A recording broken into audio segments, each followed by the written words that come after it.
world live up at Elizabeth and up in the mountains above y'all. New York. When they crossed over into Canada. Oh, okay. Yeah. But you have to go in it in Buffalo, New York. You needed a passport? Well, Lord, yeah. Lord, yes. You need to get out more, fella. Your what? Have your dog fixed? Make sure your dog's got the vaccinations and all that. You know. Oh, okay. Good, you know. I don't know. I ain't never been. Well, I've been to Mexico. You don't have to have a passport to get to Mexico, neither. Because I've been down there a couple times. A bunch of times. Strange and wonderful. Yeah, hi y'all. Did y'all come for a story, or did you just kind of, oh, okay. Yes. The little ones don't get it, but I can probably tell one the big one will like. There was we were over visiting we call him the almost a son. We have an almost a son and a rent-a-son, except we lost him last fall. That was as hard as losing your own kid, just about. But our almost a son, we were down visiting him, and his toddler we were eating in a restaurant, and of course she was trying to do what toddlers always try to do, which is get away. And you don't really want that, because there's people walking around carrying trays full of boiling hot stuff, and if they trip somebody, you know. So my almost son was doing his best to keep that child from escaping out from behind the table, you know. And everything she tried, he was ready for, because he's the oldest of 6 children. He knows all the tricks. And she's got an older brother, too, so he really had to hang on to him. So about the 7th or 8th time, she tried to get out from behind the table so she could go run around the restaurant. He said, "You might as well troll at the bridge." And I said, I remember that story. That's a pretty good story. Once upon a time, there were 3 brother goats. There was the big brother goat, there was the middle-sized brother goat, and there was the little teeny-weeny baby goat. That's for the story of Parrot Among You. Now, one day, they were out in their pasture trying their best to find something to eat. And everything that went in that baby goat's mouth was just... And he looked, and there, far from their dry, brown, bare pasture, on the other side of a great, big, deep cut in the mountain, was a beautiful pasture. Beautiful emerald green grass and a bridge that went right straight to it. And the little baby goat said, "Why are we trying to eat this stuff when there's beautiful green grass over there?" And the big brother goat said, "Oh, we can't cross, because if you cross that bridge, there's a troll that lives under the bridge, and he will eat you up." And the little baby goat said, "Well, if you see me on the other side, come behind me one at a time." So here went the little baby goat down to the bridge, and on his teeny little hooves, he was going trippity-trap, trippity-trap, trippity-trap, trippity-trap, and across the bridge he went. And sure enough, about halfway across that bridge, this enormous, ugly troll went and looked at him and said, "Little goat, I'm going to eat you up." And the little goat said, "Oh, please, sir, don't eat me up." He said, "I'm barely a mouthful. But if you don't eat me, my brother goat's right behind me. He's twice as big and twice as fat as I am." And the troll said, "Okay, go ahead." So here went the little goat across the bridge. And he started eating grass. Well, pretty soon his middle-sized brother looked over there and said, he made it. So he ran down there to the bridge and started to cross. Trompety-tromp, trompety-tromp, trompety-tromp. Well, sure enough, the troll leaped up onto the bridge. He said, "You're twice as big and twice as fat. I want to eat you up." And the big goat said, "Well, all right, but if you eat me, you'll be too full to eat my big brother. He's right behind me, and he is the biggest, fattest goat you ever saw." And the troll said,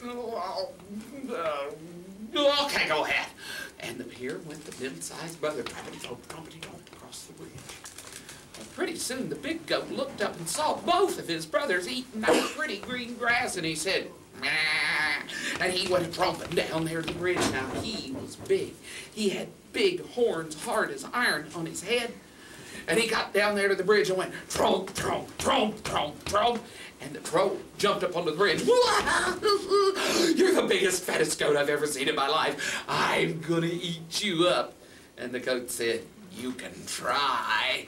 And he put his head down and he ran at that troll and he punched him right in the middle. And the troll went, and fell down into the big gap in between the mountains and smashed to pieces on a rock. And after that, those three goats could go and eat good grass anytime they wanted to.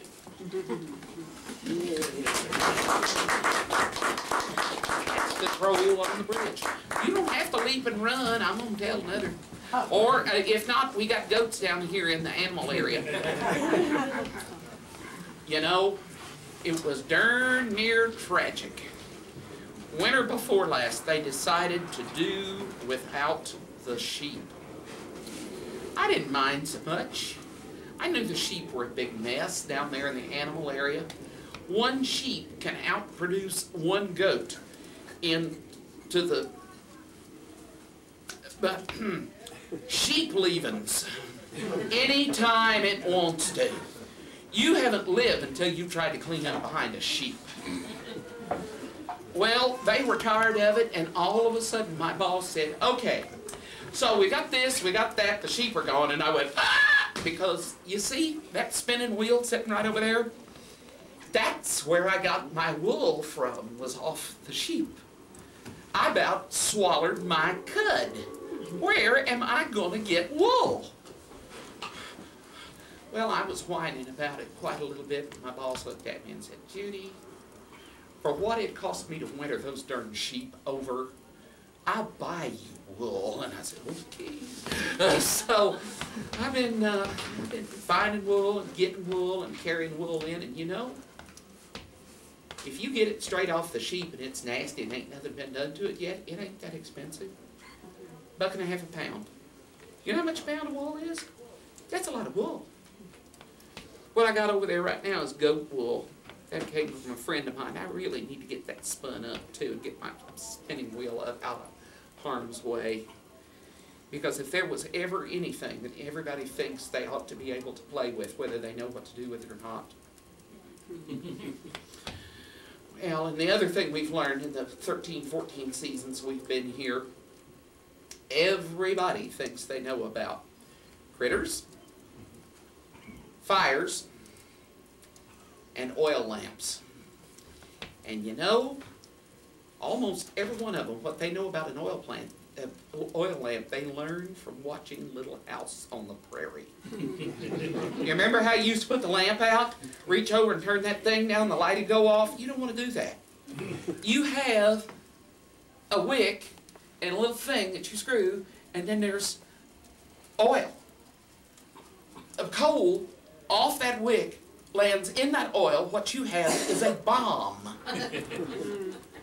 So, if there was ever anything we have figured out, you can't let people have their way with your fire or your lamp. So we're just that's what I'm doing here. Yeah, well, you can't go off and leave them. Let's see, what else was I going to tell? This story is called The Changeling. Hip, hop, skip. Hip, hop, skip. The goblins are coming. The goblins are coming.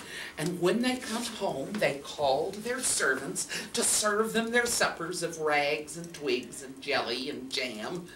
And who are the goblin servants? Little boys, little girls. And how do the goblins get these servants? Well, sometimes when a new baby is born, the goblins will hear. The goblins always hear. And they come in the night and they steal that baby. And they send it, they take it away to raise as their servant. And in its place, they leave a goblin baby that whines and cries and does bad things. And since their good baby seems to have turned into a bad baby, they've named such children changelings. Well, a young family was asleep on one cold winter night. Next to them, and next to the mother and the father asleep in their bed was their new little baby. Well, during the night, the fire gave a snap.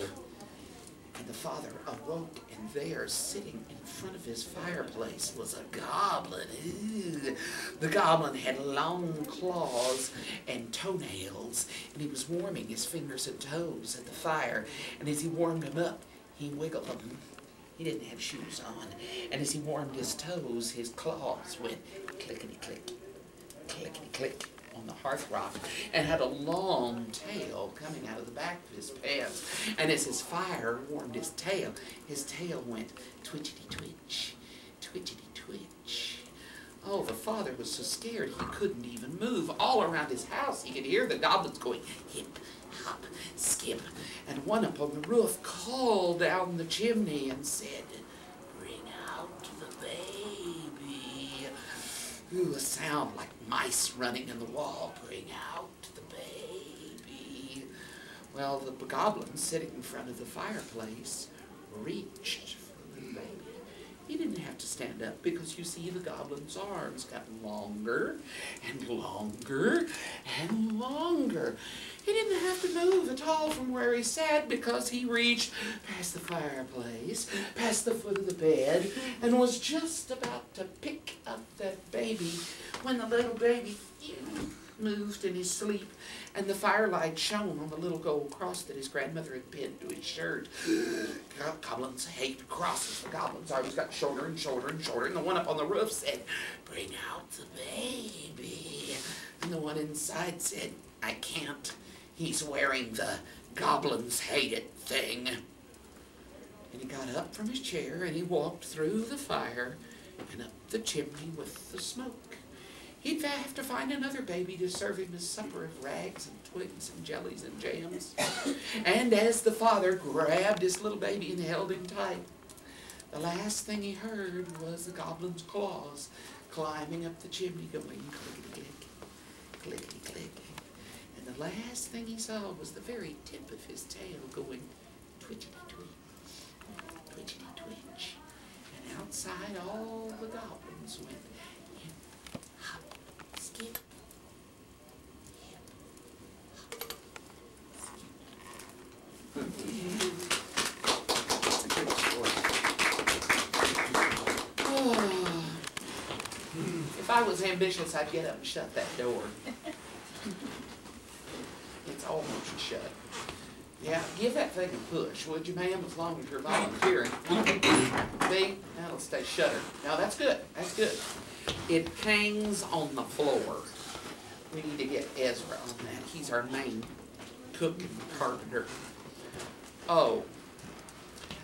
A woman promised the church bake sale one of her justly famous angel food cakes. But you know how it is, girls. It's an art, not a science. You can pull 100 perfect ones out of the oven, and the 101st one is going to be a disaster. And it's always when you really want it to look good. So she pulled that cake out, and there was a hole. Not just the little one with the tube through the middle of it. A hole in the middle of that cake. And she said, "Oh, Lord, I can't send that to the... but I don't have time to make another one. I better fill up that hole." So she studied on it and figured out that the best thing to go in that hole would be a new roll of toilet paper. That would fill it just in and still have the... turn it out, turn it upside down, still have the hole through the middle of it. So she took that cake and she iced it up and she put pretty stuff all over the outside of it. Oh, it looked so good. And then she sent it by her daughter with instructions that the daughter was not to let anybody else buy that cake. Bring it home, throw it away, ain't fit to eat. Well, you know what happened? The daughter lost it. "Oh, Mama, I don't know even who bought it." "Well," said the woman, "at least they don't know who baked it." But the next day, she was invited to one of them fancy teas at the house of one of them uppity ladies of the church. Here's 12 women sitting around the table, and here came the hostess with that cake. She said, "I can't let her cut that. She's going to know she bought it at the bake sale." So she was about to stand up, and one of the other women said, "Oh, what a pretty cake." And the hostess said, "Yes, I baked that myself." And the woman who had actually baked it just sat right back down. It's a lady story. It's a lady story. I like that one a bunch. There was I don't even know when the boys are supposed to start picking again. When's their next show? 2:30? Oh yeah, it's almost 20 after. I'm gonna tell you, I got to see Dolly the other night. Dolly Teese used to be our cook over here in the living room. I'm sorry, in the kitchen, not the Dolly you're thinking about. This is our friend Dolly. Come on in. The boys are probably not going to pick in here, but you can come in and listen to stories and come warm up for a while. I got a good far. Well, we have another group, so we'll try to stay a couple of seconds. Oh, okay. Just look around, sorry. This is Dolly's mostest favorite story, and then I'm going to tell you the one that's her other favorite story. Lovely lady.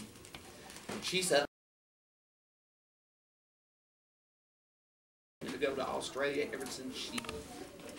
ever since the first bunch of Aussies got here. She's going. They were here just last week. Just come for a visit. They're not going to be here for World Fest. They're touring. Doug walked on his little flappy feet into a grocery store. He looked at the guy in the grocery store. He said, "You got any duck food?" The guy said, "Duck food? We don't have duck food. We have people food. Go away." And the duck said, "Thank you." And he walked out of the store. So the next morning, the duck came back into the store. He said, "You got any duck food?" And the guy said, "No, I told you yesterday, there's no duck food. There's people food. Beat it." And the duck said, "Thank you."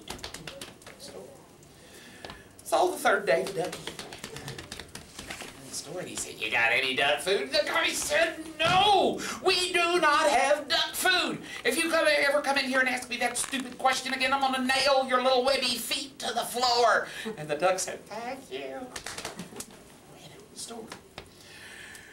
So the next day, the duck came back into the grocery store. And he looked at the guy in the store and said, "You got any hammers?" The guy said, "Hammers? We don't have hammers." "You got any duck food?" That's Dolly's favorite. However, this is, I think, her all-time favorite. Sometimes I just tell people's favorite stories. The sweet, no, I won't tell that one. There's another one that she likes a bunch, too. We were living on the dairy farm way up in the frozen north, and one day in the middle of the morning, somebody knocked on the door. Daddy, being the man of the house, stepped over and opened the door and looked out, and there stood a fine looking young man dressed in a fine suit. And he saw my father and stuck his hand out and said, "Good morning, sir. My name is such and such, and I'm come to show you one of the finest products ever to come on the market here in the United States of America." And Daddy kind of looked at him and said, "What is it?" He said, "The Maytag Corporation has perfected the washing machine. And with that washing machine, I promise you, you can get the dirtiest clothes in your house clean as a pin." Well, we all kind of cringed because we knew what the dirtiest clothes in the house was. On the dairy farm, it was that pair of overalls that my daddy put on every morning and every night to go out and milk. It had been years since he'd allowed Mama to even wash them. I mean, when he came from they'd just get dirty again anyway. When he came from the milk barn, he just kind of slid out of them and stood them up over in the corner. And Daddy said, "Well, I'd like to see that. No charge, no obligation, sir, if I could borrow some of them boys of yours." Well, the biggest boys and the ones who thought they was big ran out. What he'd done is he'd taken the trunk off this little car he was driving and fitted right down inside of that trunk sat that washing machine. Well, we struggled it up, pushed, pulled, finally got it out of there, brought it up on the porch. He said, "You don't even have to make this thing go. I've got an engine on it, a gasoline-powered engine, and this is how it works." Boy, when those of us kids that had done that a lot heard the word wash, we ran into so we knew what had to happen. Buckets of water had to be carried and heated. Mama put on the wash boiler and chucked up the fire, and there we were. Pulled in bucket after bucket of water until it was hot as could be. While the water was heating, we sat down and that young salesman done the rest of his job. Yep, don't matter how good you are as a salesman, if you don't know all the latest news, gossip, and jokes, you ain't going to get very far. So we're sitting there drinking coffee, eating cookies, and listening to this young man, all of us, all the kids, all the adults. You don't get a lot of pastime out in the middle of nowhere on a dairy farm. After a bit, he tried the water and said, "That'll do. Now we need soap chips." Well, the girls were already in it. They went and they got the, the slivered up soap chips left over from what couldn't be washed with no more. Dumped it in there and we poured that hot water in there. And he said, "Now this is how it starts. You put this down, you move this off that spark plug there, and you put your foot on it. You go, and in about the second stomp, it went, and then it started running." He said, "This is how you make it go. Pull that red button out on the side of that thing, and that Worcester started going, ka-ching, ka-ching, ka-ching, ka-ching." That soap chip foamed up. He said, "Now for the clothing." He turned a little pale when he saw them overhauls. He said, "Though, not to worry, my Maytag can get them clean." He lowered them things down in there, and that water turned a nasty color. And that he put the lid on it. He said, "About 20 minutes, all to do. Ka-chunk, ka-chunk, ka-chunk." We had another round of coffee and cookies. Finally, at that point, he said, "Okay, that ought to do it." He went out, shut everything down, and then he took his stick. See, this is back when you used to have a stick to do your laundry. Yeah. Didn't want to go sticking your hands down in that water. You get the stick and you dig everything out of there. There was a laundromat when I first got married down in Harrison, Arkansas, provided sticks in case you had come off without yours. We was back far enough in the country that was needed. Well, he stuck that stick down in that ugly, thick, nasty looking water, and they were gone. There was no trace of them overhauls. When we drained the water, we found 2 gallows hangers and 6 buttons, and that was it. They were gone. Oh, the man was just mortified. He said, "Oh, golly, sir, I didn't know I was going to kill you. I'll buy you another pair." Dad's laughing. He said, "No, you're not going to buy me another pair. I'll buy my own overhauls." He said, "I didn't realize all that was holding them together was the mud and the manure." He said, "For that matter, young man, sign me up for one of them machines. You got a good product there." And sure enough, that's how the Maytag came to live at our house. And Papa got a new pair of overalls.